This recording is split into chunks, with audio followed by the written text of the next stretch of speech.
So today I'm going to show you my music mixing template. I think this is the template that most people wanted to find out about. This is just my way of using it. This isn't the way. If some of this is helpful for you, that's cool. If not, that's fine too. So in the last video I showed you, I already walked through all of my mix bus stuff. So what I'm going to do is I'm going to basically start at the bottom of my template and work my way up. In my approach to mixing and using Pro Tools, I usually kind of think in terms of signals sort of flow down. So we're going to kind of walk backwards through the signal flow as I walk you through my template. So first up, I have a set of VCAs. If you're not familiar with VCAs, basically VCAs are like having remote faders so that you can control a group of faders with one single fader. And I just have a few things in my mix. I use VCAs for my kit subs, and some of this too, it's not necessarily to use the VCA for a fader. Some of it is to use the spill function on the Avid Control app and my control surface. Just makes it an easier way to kind of navigate, almost to bank, like I can do when I'm on a live console. On a live sound console, I would have a bank that is basically all of my drum inputs. Doesn't work like that in DAW world, so I sort of fake it a little bit using different spill functions within Pro Tools and my control surface.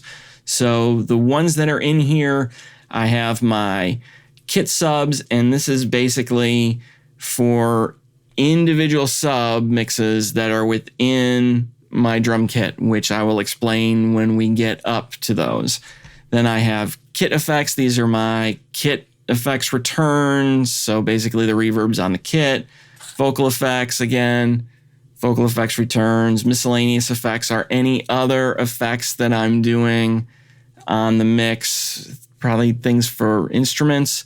And my masters VCA, which is for some kind of master subgroups, submasters, you can call them different things, and we'll get to that. So moving up to my kind of next section.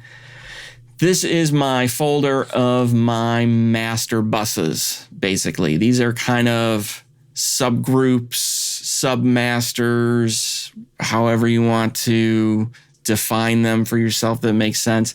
But basically, these are actual buses that things flow through before they go to my mix bus. So I have my kit submaster, I have an instrument submaster, and I have a master fader for that sub. And I use that just like I use the one on my mix bus down here. It's just a trim to trim what's going into that. And then I have my vocal sub. The last one here is my 1176s, and this is basically for parallel compression. If I want to put parallel compression on large amounts of things in the mix, that's there. I don't use it every time. It really just depends on the song, depends on the client sometimes and what they're looking for. Moving up from that, these are my miscellaneous effects, and this is the stuff that I have set up for instruments in my mix.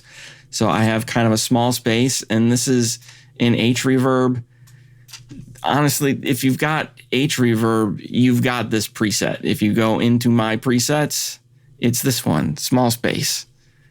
I just have the original one loaded, but that's what this is. I use this all the time.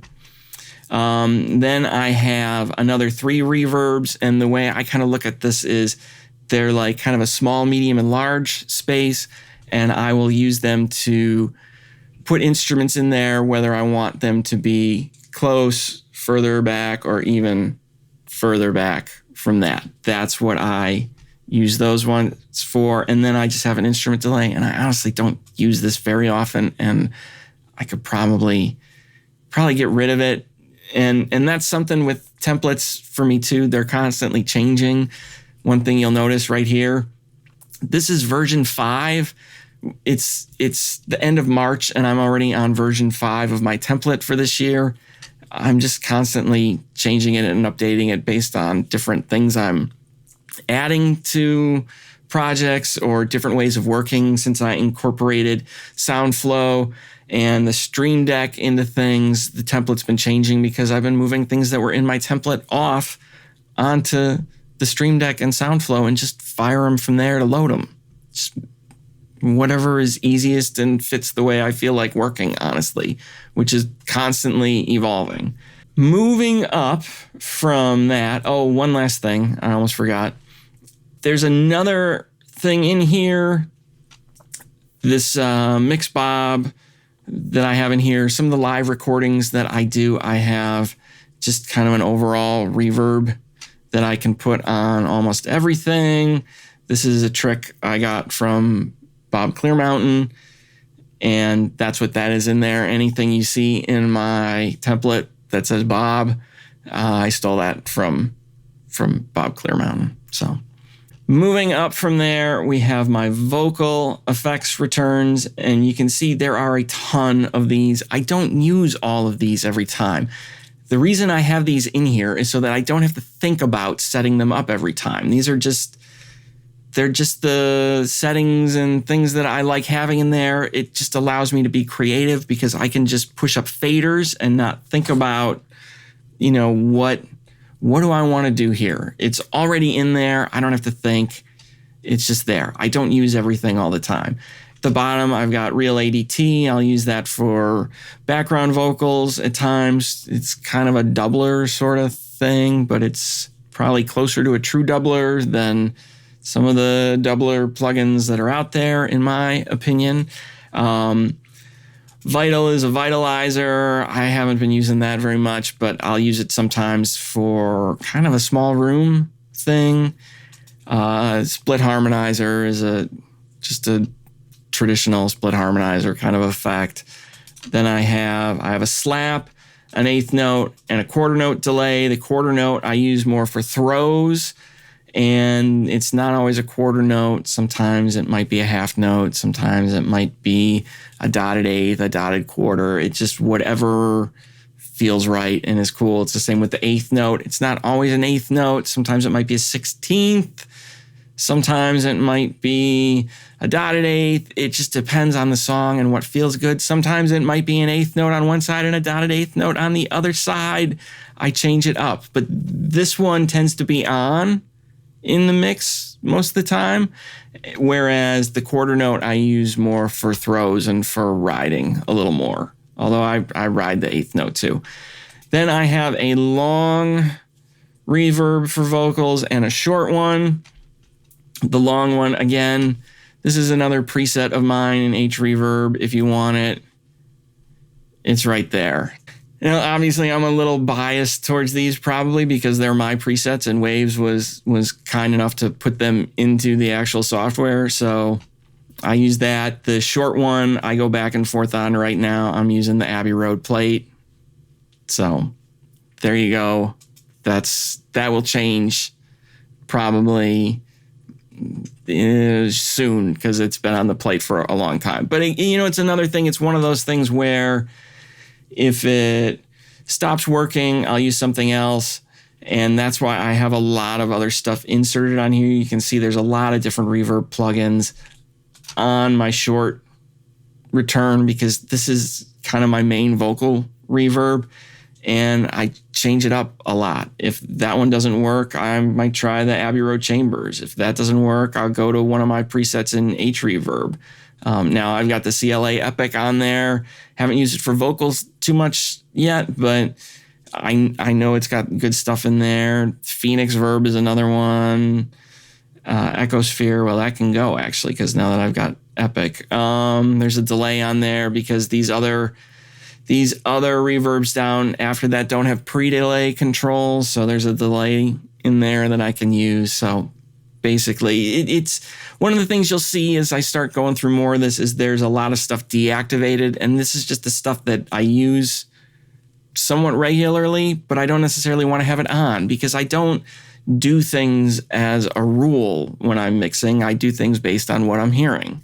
But I like having it all there and ready to go, which is why I use a template. Moving up from that, I have my vocal effects sends. This is something newer that I started using last year. Basically, my vocal channels, they route to one of these two sets, and it's just easier to ride the sends this way. So that's why they're there. And then these output to, like, the short goes to the plate, the long, but I can also route it to a bunch of other stuff if I want. It just depends what I'm in the mood for and what I feel like messing around with. It's just options. But mainly they're here so that I can ride them. So it's just easier, and I can ride up the sends versus riding down the returns. Because sometimes when you change the returns in a mix, it is a little abrupt. Sometimes that's cool. But if it's too abrupt and isn't working, I can do it on the send, and it just kind of smooths the transition.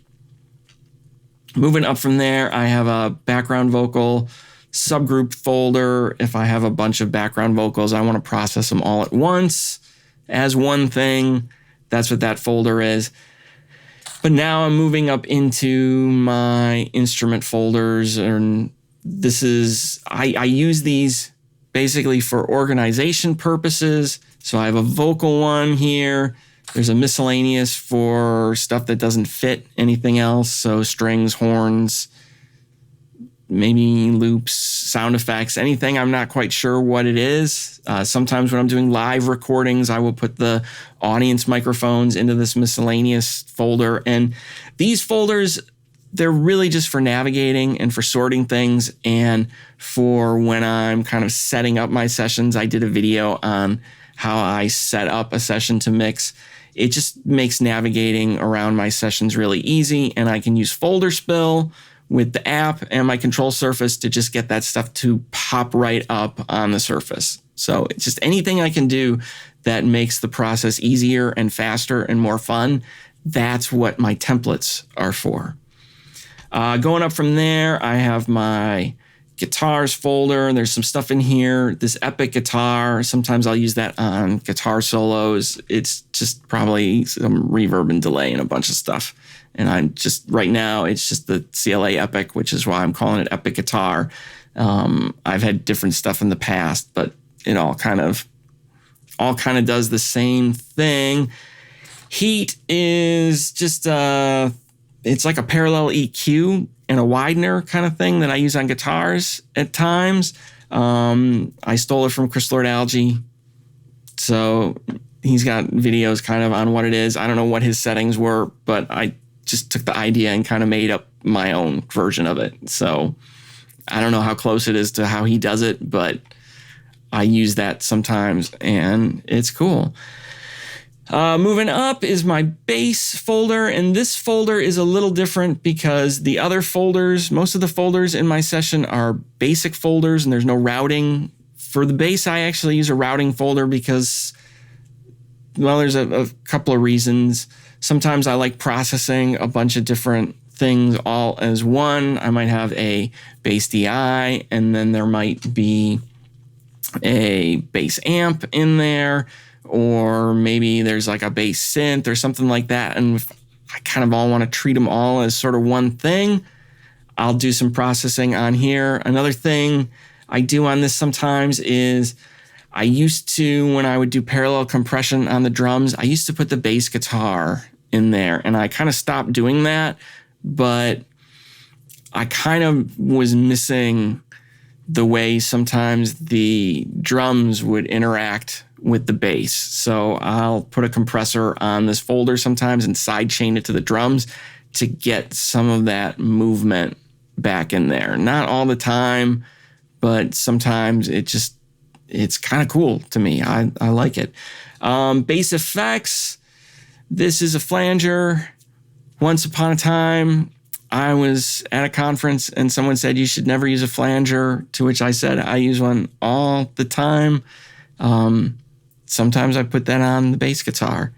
If you're wondering about that, well, go listen to some Andy Wallace mixes because he kind of does something along the same lines sometimes. So that's all I'm going to say on that.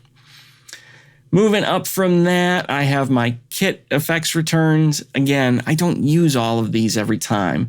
Like the snare reverb here, I rarely actually use that because I don't usually see the point of treating the snare separately from the rest of the drum kit.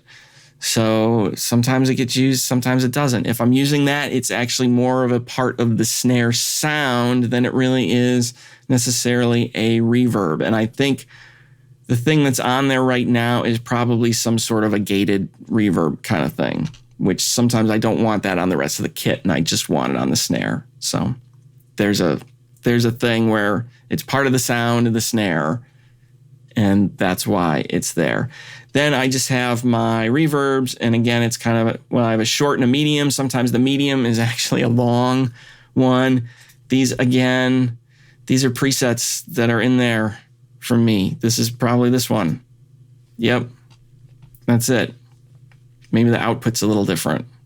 Yeah, I have my output at 0. I think they edited it when I sent it in there, but there's that. The reverb I have on my kit plate, it's not necessarily a plate. I just call it a plate because once upon a time it was probably a plate. It's usually a shorter kind of reverb, smaller kind of thing.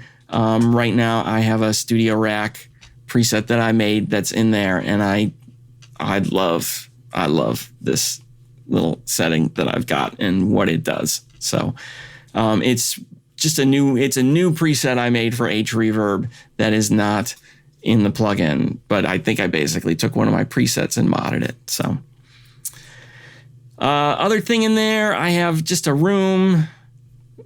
Right now I'm using CLA Epic.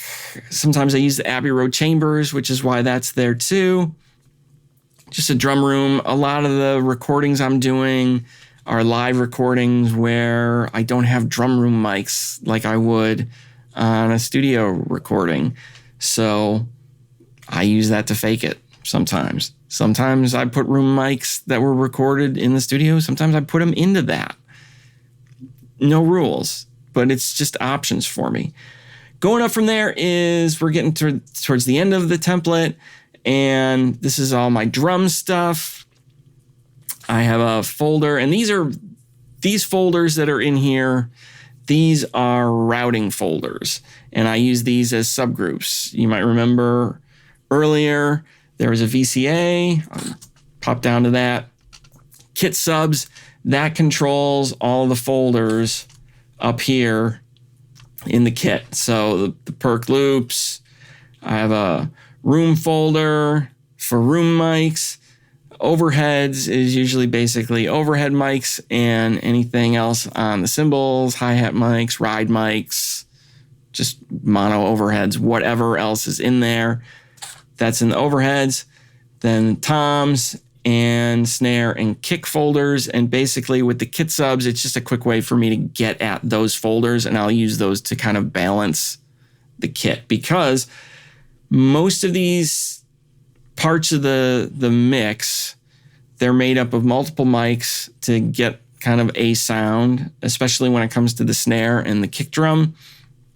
So I just want to be able to adjust the snare overall. That's why I have that there. I just want to be able to adjust the toms overall in the mix. I can just adjust the folder level. Same with the overheads. So that's why I have these folders as routing folders. In my snare folder, I have a track in there that's disabled. That's for a sample. If I want to add a sample to it, which I do at times, that's already there and ready to go. I don't use it in every mix. I actually I'm not a big sample guy. If I have to, if I feel like it's the only way I can make the thing happen, I will add a sample and it's there and ready to go. The other thing in here, and I've got it the same thing in my kick folder. This is my parallel compression for the snare. I used to have this on a separate group. I've been moving away from using groups like that. And right now, and this might change later, but right now I'm just doing any parallel compression for things. I'm doing it just on that thing. It's a little more control for me, and it simplifies some things downstream because I'm trying to get away from using a lot of groups, and that's probably a longer story than for this video. Again, moving up to the kick. The kick, it's a lot of the same stuff as the snare. I've got place for a kick sample. I've got my parallel compression for it. And, again, like everything in here, I don't always use it. I don't always use parallel compression. Believe it or not, there are engineers out there who are at a way higher level than me as well, who don't use parallel compression. And the ones that do don't use it on every mix. You don't have to use all this stuff every time, despite what some YouTube videos might make you think. So it's in there. I can add it in if I feel like I want it, if I feel like it's going to help, if I feel like it's going to make things better. I don't just put it on there because I do it, but I use it fairly often, which is why it's in the template. Last two things in here, they're hidden. I don't use these very often. These are for kick and snare trigger tracks. If you've seen anything that Tom Lord-Alge has done and talked about or read interviews with him, he talks about his trigger tracks. Those are basically my version of those. Sometimes I use them, sometimes I don't. It just depends on the project and depends on whether I actually need them. That is my music template. I hope I didn't talk too fast. Maybe I talked too slow and this was too long. I don't know. I hope you found it interesting, useful. If you've got questions about something in here, if there's something that I didn't unpack enough, let me know in the comments. I'll try and answer questions. So thanks for watching. I will talk to you soon.